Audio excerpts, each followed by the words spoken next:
I met Dave about 4 years ago. My first business cracked 7 figures, and it was actually an interesting time to meet Dave because I oftentimes say you can't just be wealthy overnight. You actually got to have somebody to teach you the game. And DA kind of stepped in and took me and my business partner under his wing and showed us how to kind of maneuver this very dangerous game that we play called business. And within 6 months, DA was actually able to help us obtain a $200,000 line of credit. And then 6 months after that, he actually helped us secure a $3 million line of credit that we were able to obtain in real estate.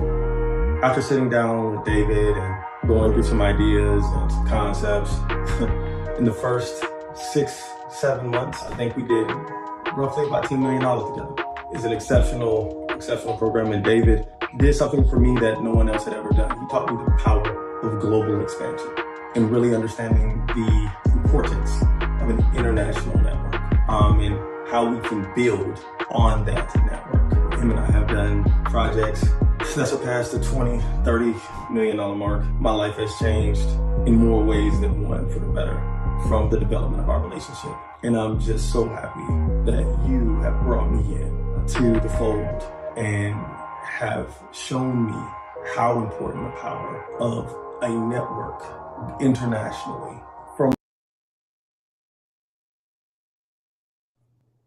Hey, welcome to another moment of 1 million black men. Hey, if you're in the building real quick, please do me a favor. If you're in the building, please in the chat say, I'm in the building. What's going on?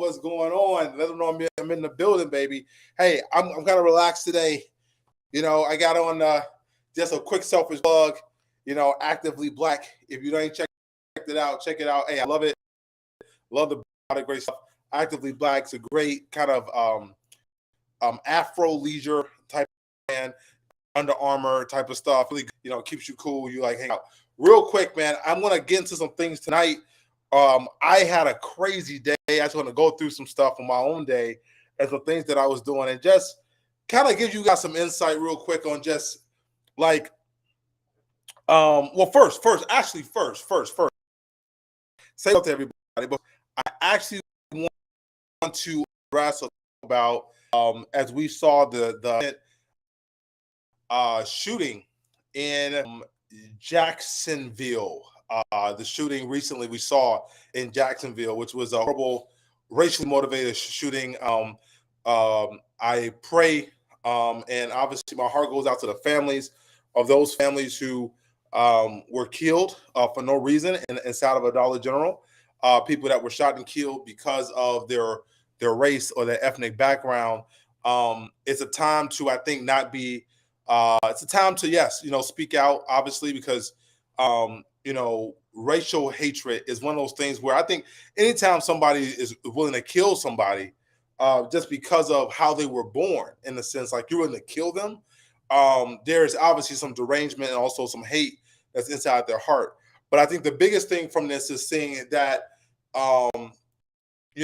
if you foster an environment where people have so much animosity and they build this up and they're able to carry, these weapons of mass destruction per se, what it can do. And so my hearts go out to those families. We are going to do an episode here on what I would call transcending hate. Is what I'm probably going to call this, transcending hate and racism and those type of things. These things are real, no matter how much money you got, no matter how big you get, no matter how, whatever the case is. Human beings have always found a way to try to hate each other, right? When I'm, over in parts of Asia, I see the hate between some of the Japanese and Chinese because of their history. When I'm obviously in parts of, Europe, some of the animosity East and the Slavic and this, and there's always these historical dynamics that exist that people have. In the Middle East, go through all of that in the Middle East, right? We've seen where somebody conquers somebody that conquers somebody else, and just all of the nuances. But in those things to just randomly going to shoot somebody in a convenience store just because, right, we do have to have a national about how these things are just unacceptable, right, to do these type of things because of that reason. And so we're going to address those tonight. I do want to do tonight, though, as you guys got it, we're going to talk about deal making tonight. I talked about some international business on here. I haven't gotten to a lot of deal making, which I want to get to a little bit, right? I want to put some nuances about that. Real quick though, as we get ready, please, in the chat, put a 100 in the chat. Let us know you're here. Let us know you're around. I know folks are getting text messages, getting emails. Let us know you're here, right? And so we can talk. I like to call people out by name. You know that. So Lester, what's up? Hey, Dorian, what's up? I am excited tonight because as you see behind me, I put up here thinking, and we have been talking about, the BRICS, right? The interest rates, the U.S.'s allies. We have talked about before inflation, all these different things as it comes to global thinking. My biggest thing here is that I want you to think local, right? I want you to understand local, but I want you to be global, right? And I want to go through some things that are frameworks, not to global thinking, but deal making. Today alone, and this is no story today, people are like, man, Dave, what did you do today? Look, I'm hustling. I have my operating company you guys know of. I'm in, logistics and global transportation. I'm in the med space, all kind of stuff. But also what I'm dealing with employee stuff, or I'm dealing with, like today I had a great meeting. I'll probably be an advisor thanks to a connection. Someone introduced me. It's a venture capital fund. They do healthcare tech. They got about 100 million in capital. So I'll be kind of what they call a venture partner. That's a word you should know. I want to put that real quick, actually, in the chat. Venture partner.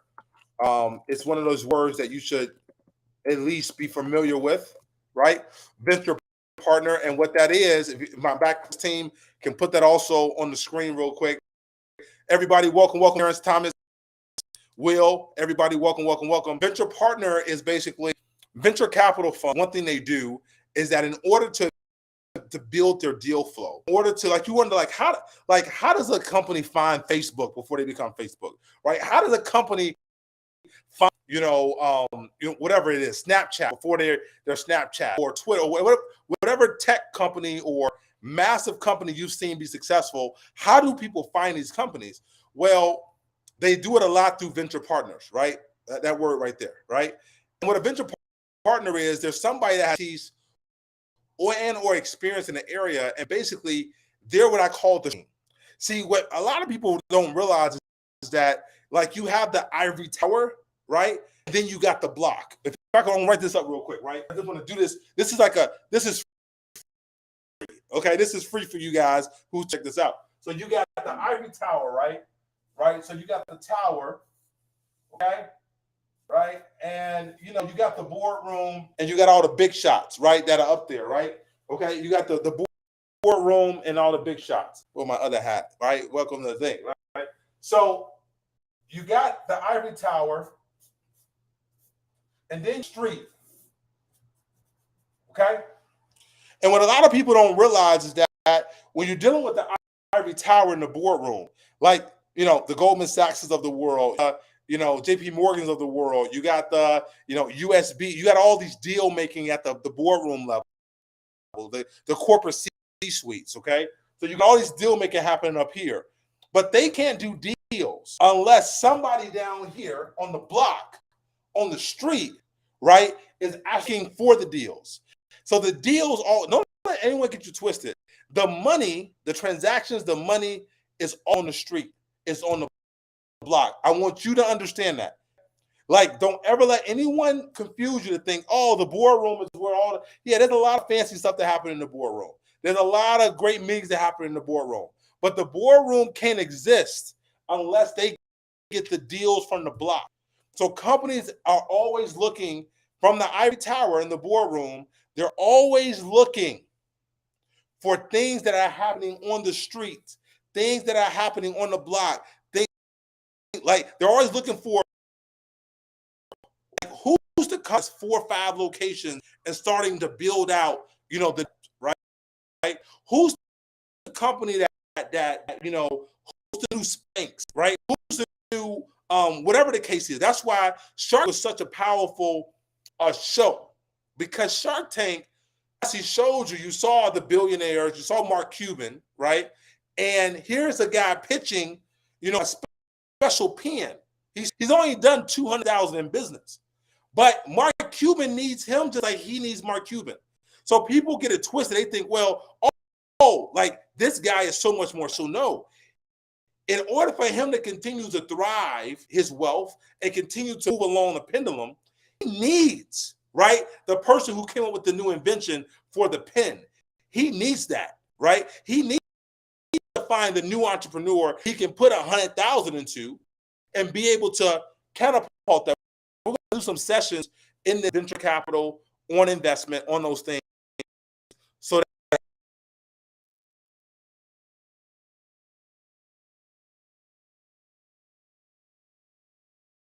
the street cannot underestimate the boom, right? I want you to know that. And so I got a quick question real quick. I'm going to answer. Put this question up by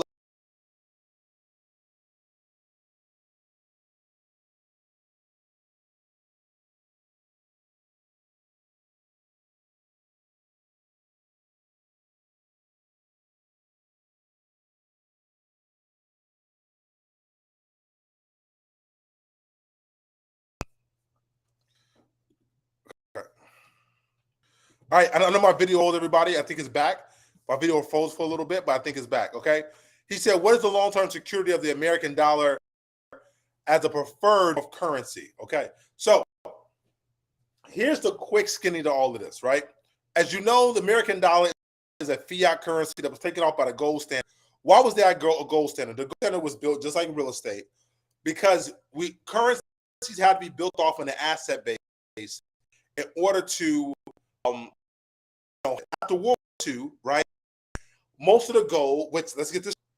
Most of the gold comes out of Africa. Okay. Now, there's a lot of gold that was stolen from the ass. That was stolen from. Let's get this. Let's make sure we're all on the same page here, right?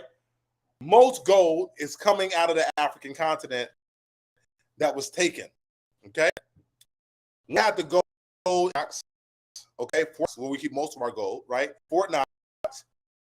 And we needed a way to rebuild. Europe needed a way to rebuild these economies, and so they started printing money. But a lot of those money were loans. The U.S. became a debtor, or not a debtor, became the lender, right, to a lot of European places, right, in order their economies rebooted, and they printed currency. Well, what happened with Nixon in the 1970s was that the U.S. economy was growing by double digits and growing so strong and so fast that it was outpacing our actual gold reserves. Therefore, because it was outpacing that, Nixon had to take it off of the gold standard, and then it was able to, our economy was continued to flourish and to forward. Now, the problem with that is that the U.S. dollar is built on one thing now. It's built on the faith, belief, and the brand of the United States, right? For a long time, the U.S. had a brand around the world that African American helped to, through movies, music, everything else, right? It was built on a brand that people believed in. Like, hey, if I'm going to make money, I got to be in the U.S. If I'm going to be successful, I got to move to the U.S. That has started to trickle a little bit, and our brand has been hurt by some of our policies. Our brand has been hurt by some of our global challenges. Some of our things that we've been doing, our brand has been hurt, okay? So what is the security? What I'm going to tell you, brother or sister, whoever's here, is that the security that you're looking for is not going to be in the U.S. dollar. The security you're looking for is going to be in, right?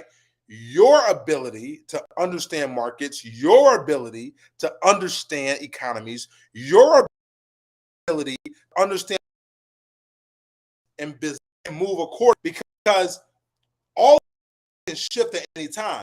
China right now is trying to shore up their currency. That's why they're pushing the nation. Remember, when they started the fiat they have, they didn't back off of anything. It was just, they backed off of the production of their economy.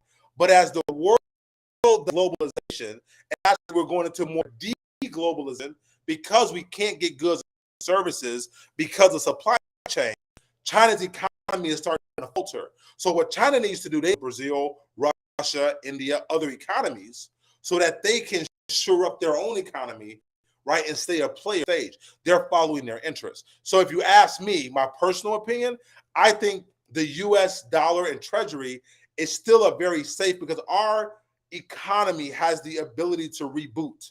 Our economy has the ability to start over because we're capitalistic, right? We have the ability to move levers, right? Because of us, because of sessions like this, because of entrepreneurship, because of the ingenuity of the people of America, not America, the people of America. We carry the ingenuity in this country. And so we will, I think, be able to thrive forward. The American dollar won't be the only thing in town like it was in the 1960s, 70s, and 80s. We won't be the only game in town, but what we will be a safe haven for many places and many people. Look, whether you want or not, around the world, most people would love to have a piece of American real estate.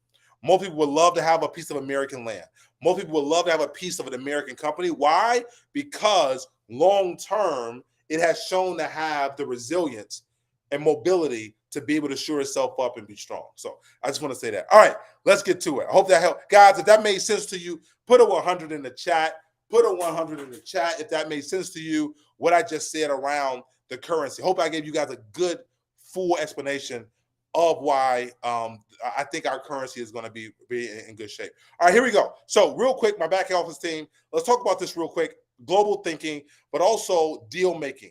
A couple things you need to do when you talk about deal making on the global scale. Today, I just literally, so I had the meeting with the venture capital fund, healthcare, $100 million fund. I'm going to be doing some advising for them and helping them out with some stuff. Then after that, I had another meeting with a major a Fortune company to some what we call some last mile transportation stuff with them and to move the needle in that space. And then tonight I had another meeting with a international company, multi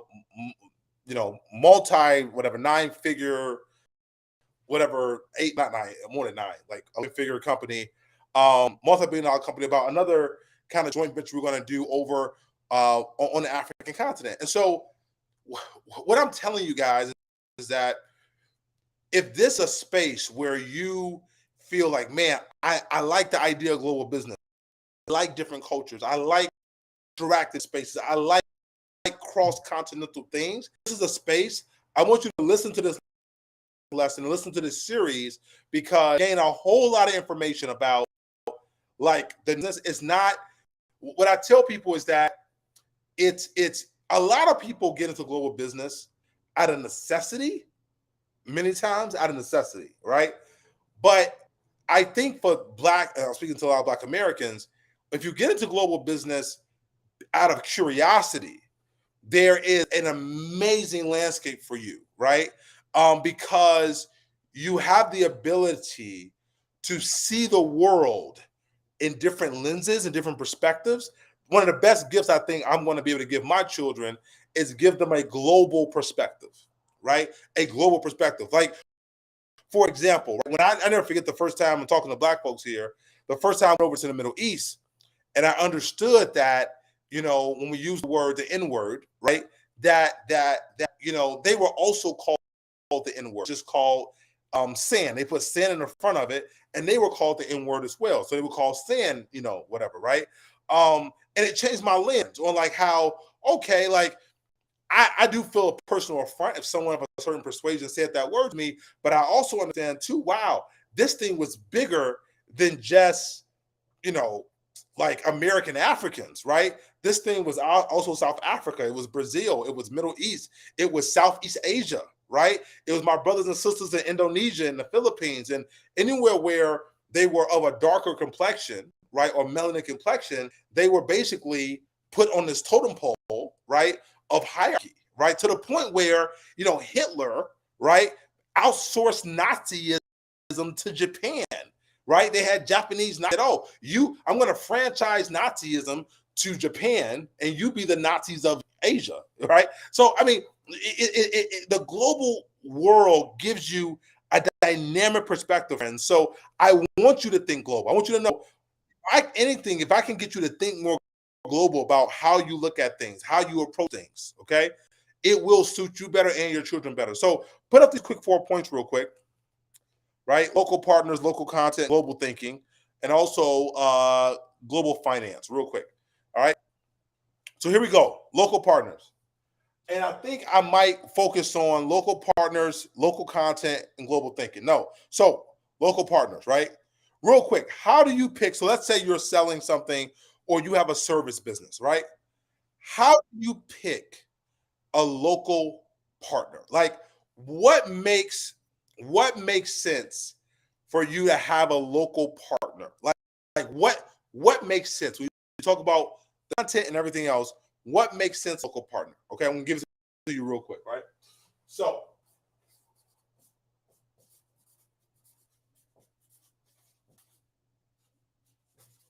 all right. So when you're doing global business, you're going to have to, let me just say this to you, right? This is the one time where your American exceptionalism, which is a word, okay? Your American, gravitas, you're going to have to calm it down, take a step back, take a step back and kind of humble yourself. And this is why, okay? I can't tell you how many American people I know or Western people I know who go into markets that are developing, that are growing. And what they do, the biggest mistake they make ever, right? They go into these markets and they think that the people there are not as smart as them. And it's very, very bad idea, okay? Because in many places, what they're going to do is that they're going to make you think, oh yeah, I'm dumb. Yeah, this is 1920, this is 1930, right?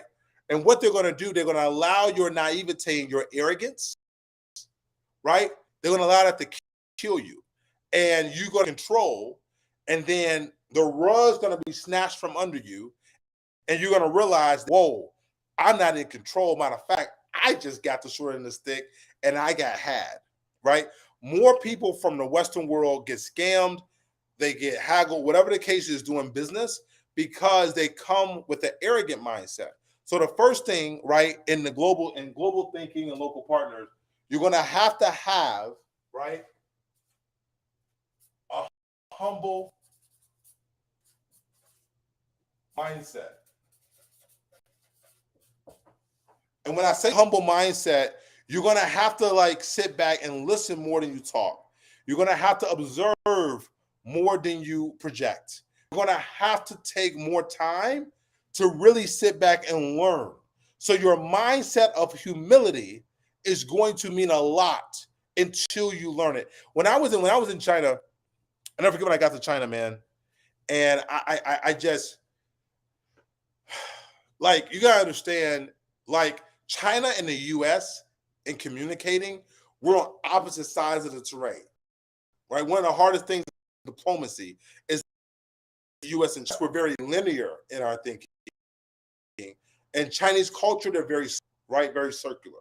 And so US, we want to get things go straight towards it, which is why I think Africa is an amazing place, because Africa sits in the middle of kind of this cultural communication. In Africa, they can go linear and they can go circular. They can kind of move back and forth, right? The African mindset. But anyway, it's very circular in China in the way they think. And I watched a lot of people come in to the Asian markets, and they came in very let's do the deal, let's do it. That's great in America. That's great in Western culture, right? It's very much, we like to go down a straight line. Everything's a straight line. We want to go down a straight line, right? But when you get into especially Asia, they're very circular in the sense of how they think, but also how they look at things.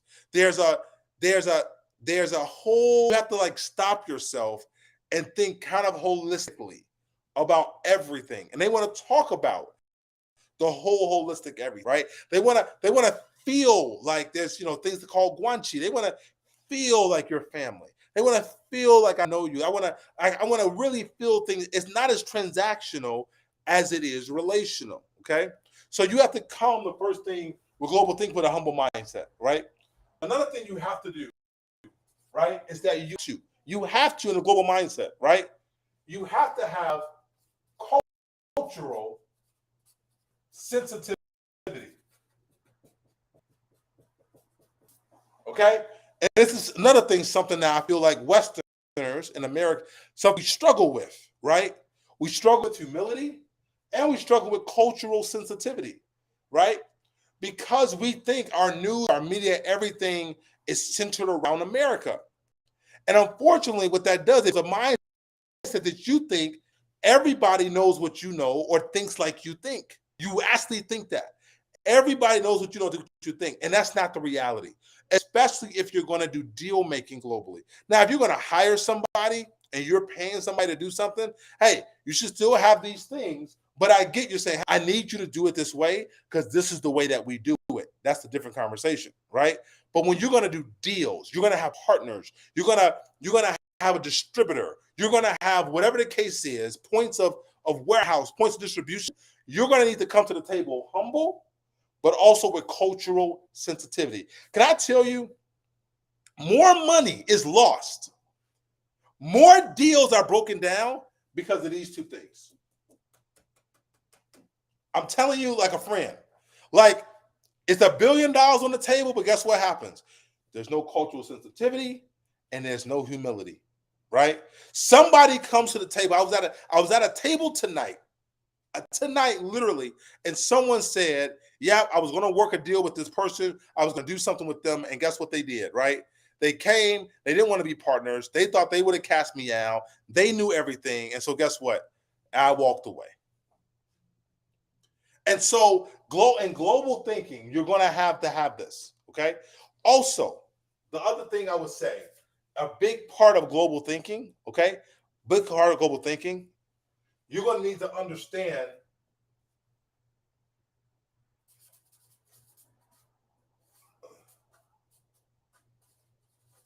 the politics. And people are like, oh, I don't like politics. I don't want, look, I'm telling you right now, if you think you're going to go into a country and sell them a widget, and you think you're just going to sell the widget and that's it, and you're not going to have to understand that country's history, you're not going to understand that country's like the nuances, everything. I'm talking to you, especially my brother, 1 million black men, right? Everything that when you see somebody of a different persuasion show up in your neighborhood, right? Show up in your neighborhood and basically demand things or do things. That feeling you feel like, who are you as an outsider that can just come in and I grew up here on the block. I grew up here, like this is my space. You're now you're the outsider. Now you're the person showing up and you're just showing up on the block, right? This is their space. This is their home. This is where their ancestors live, right? So you're gonna have to come, right? Understanding their politics, understanding like how they operate, what they think about, how they move. Because if you don't, you're gonna find yourself, right, doing a deal or doing things that's gonna hurt your business, but also hurt you long term. Okay. All right. Next thing, look, local partners. So this is a global set, cultural sensitivity, understand politics. Let me give you a couple quick resources that will help you with this. A couple quick resources, right? These are things you want to scan that will help you in this process. You want to read real quick, okay? Read as much as you can of, okay?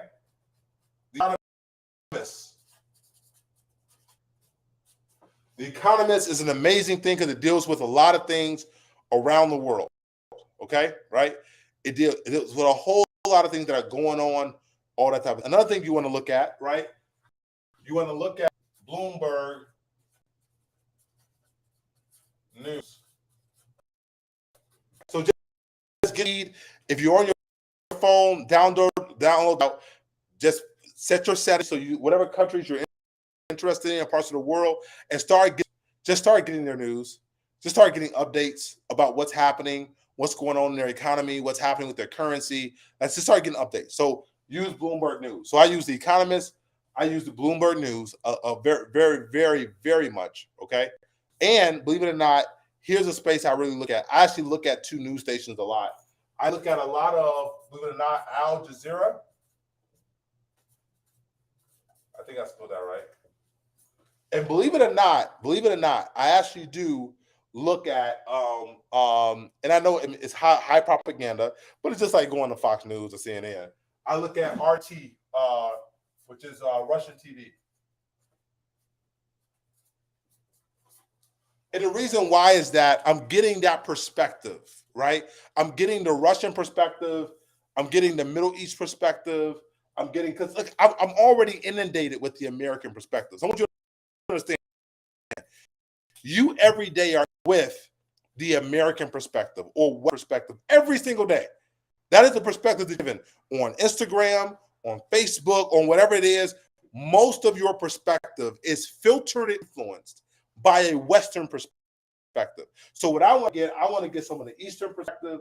I want to get some Middle Eastern perspective. I want to get some even Russian perspective, right? Because the way they think about the news that they're covering is partly in their interest, okay? It's partly in their space and in their interest. Guys, if you're following this, man, let me know. Put a 100 in the chat if this makes sense. I hope that's very tangible for you and what to get. So, local partners, here we go. Okay? I'm going to make this so simple. What I'm about to do, and I learned a lesson, and I will have to give credit to my time in New York on Wall Street to learn this lesson. I'm like, how can I explain what a good local partner is and what things it is, right? And really it's three things. Okay? Three things, okay? Write this down. You're going to appreciate this. And you can apply this across a ton of things that you do. Here's what you look for.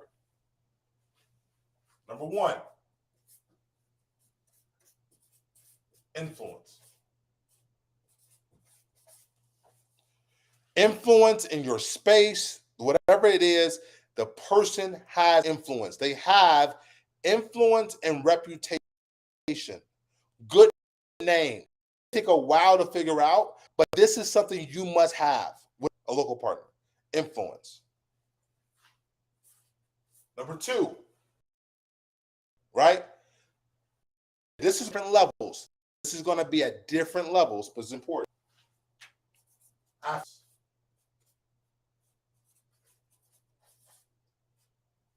Okay? Affluence, right? What I mean by affluence is that they're a person that's used to making money, okay? Number one, influence and reputation, right? Number two is affluence. You need that person to have some form. Here it is. If you're their big break, if you're like their big break, you're their big break, the human nature and the temptation that they're going to have to screw you over or to take the money and run is going to be very high. Okay? If you're dealing with somebody who already has a little something at whatever level, again, whatever level that is, right? Then they're trying to move up a little more. And so you know that, okay, influence great, but they got some stuff to put on the table, right? It's not their first deal, is what I'm trying to say, right? They have affluence, right? It's not their first rodeo. They're going to take this serious. And the third thing is this, because even if you have these two, then people say, oh, let me just go find the minister of the rich minister of finance. Let me go find the real rich person over there. Right? Okay, because they got influence and affluence, David. Nah. Number three.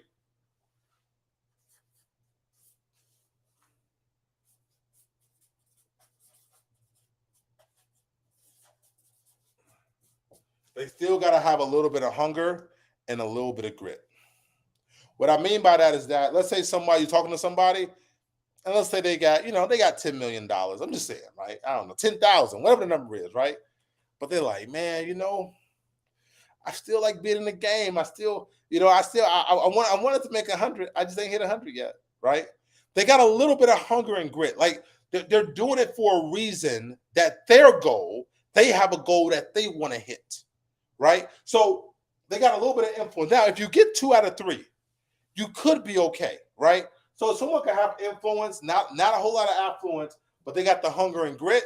That person could work out. But understand, all 3 is a slam dunk. So what I'm saying to you, right, in deal making, all 3 is a slam dunk. Influence, affluence, hunger and grit, sign me up, let's go, right? As long as we get along with each other, okay, right? If someone has 2 out of the 3, it's going to be catchy. If someone just has 1, walk away.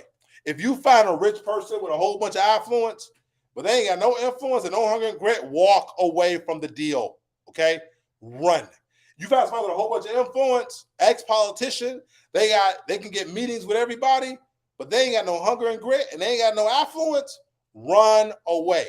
And if you find somebody with a whole bunch of hunger and grit, right, you might as well just call Tyrone, okay? Because that person, you don't know what's going to happen with that person. They may take the whole deal from you, screw you over, take your money, run, disappear, try to scam you. You have no clue. But if you can get all 3 of these guys, it's a slam dunk.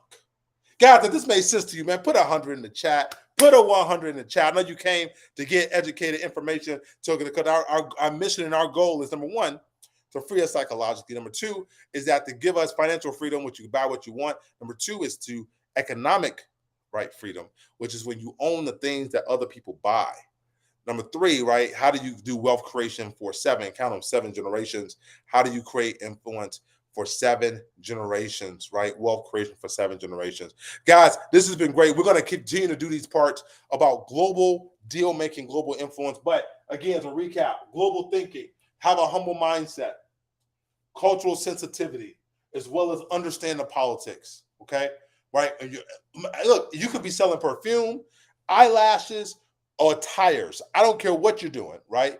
When you go into that, please have a humble mindset, be culturally sensitive, and understand their politics. Have an understanding. You may not be an expert, but have an understanding. When someone comes here, when they come to Chicago, when they come to Atlanta, when they come to New York, you need to understand. I was talking to a guy about a deal, actually tonight. They were talking about a deal. 20 years ago, this company from Europe bought out this U.S. company. The U.S. company had a lawsuit, okay? Had a racial lawsuit going on. Well, guess what? They only saw it, because in Europe, a lot of their kind of social justice is really about women and kind of more economic equality. It's very economic driven, and then it's gender, right? In the U.S., we have race, a lot of race equality because of the whole slavery thing. We have obviously gender stuff as well, and we have the whole women thing. So they saw the race thing as probably not as big of a deal as it was. So when they took over this company, they had a racial kind of lawsuit, and they said, okay, it's going to be fine. Then they take it over and they realize, holy cow, like this was a big deal, right? Why did that happen? Because no matter that company was $1 billion company, they did not approach it with understanding the politics. You see that? Cultural sensitivity and a humble mindset. They did not have those 3 things, okay?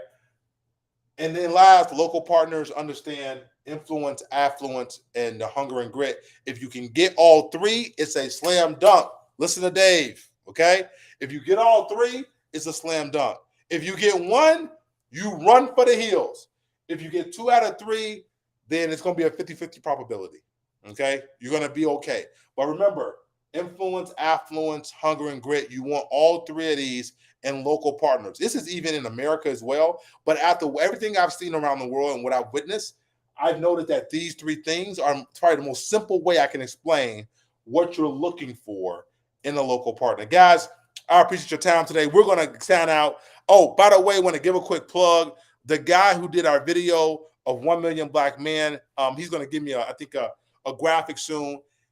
It's up for, it's a Grammy nomination. I forget what it's called. It's right before you get officially nominated to the Grammys. It's called a consideration, right? So he's under a Grammy consideration under 6 categories. Super excited about that. So the brother you see in the beginning of the video, Brother Kwesi, he is on that. So if you're into music, you're into spoken word, if you're into R&B, whatever, please give him a shout out. Look him up, give him a shout out. We'll probably have him back on the show to just talk about that, because he was very much a part the early beginnings as we started 1 Million Black Men and what that means. So with that, guys, let's cue the video. Let's go. Hey, as I always say, man, I will see you at the top. because the bottom is just way too crowded. Peace.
Calling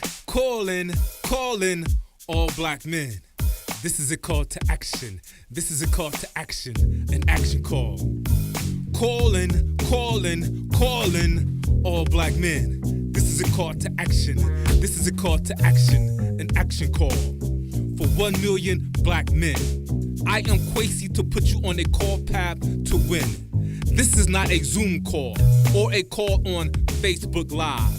Though we are virtual, we are live.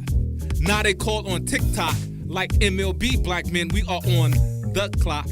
Not a call from Snapchat. Move back my bat. We are on first base to Isaac Hayes Jr. fan base. We have an eye line on third base. Grand Slam, not a call from Instagram, as we don't need validation with blue checks. We are the true checks.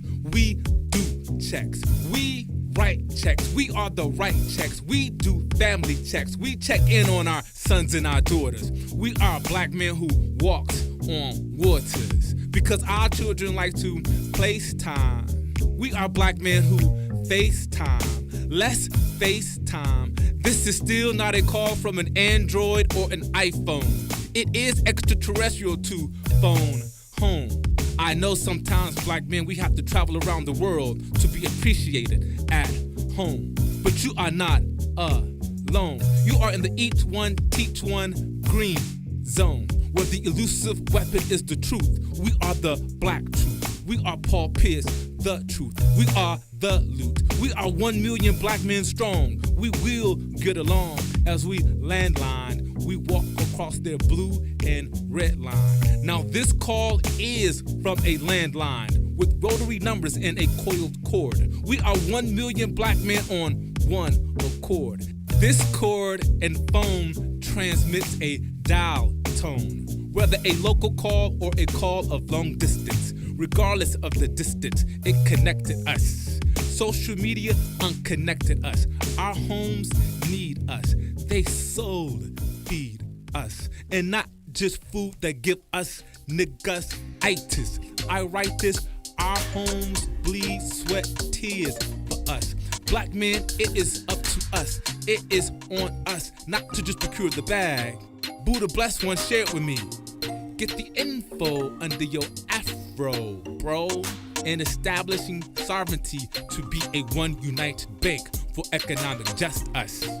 Black men, we must set up a family trust to an estate, because right now everything is at stake. Because we can't lead from behind, from your behind to your mind. They are public with their relevance as they use artificial intelligence in this age of information. Elon Musk bought Twitter to gather more of our information. So if I have to be the Starlink, I will break the Starlink for 1 million black men. But I won't condone our culture with misuse of our information. So I grant you David Anderson for this financial literacy education. DA went from shy Southside streets to JP Morgan, Goldman Sachs on Wall Street. From Chicago State to Harvard. At 19, he fathered the economics in his family house. DA served in President Obama administration at the White House. He lived in China for 3.5 years, learning the Chinese economy, the renminbi. To the British pound, black men, let's get this pound. To the European euro, we NBA step into the euro. To the Uganda shilling, black men, let's be empowered by our billing and be willing to learn and understand. Money is just a tool to build unshakable wealth. 7 generations deep, that DA will teach that we can compete in an economy beyond that's local. Black men, we must think global. So I present to you David Anderson to put you on this financial literacy path to win. Welcome to the movement. 1 million black men.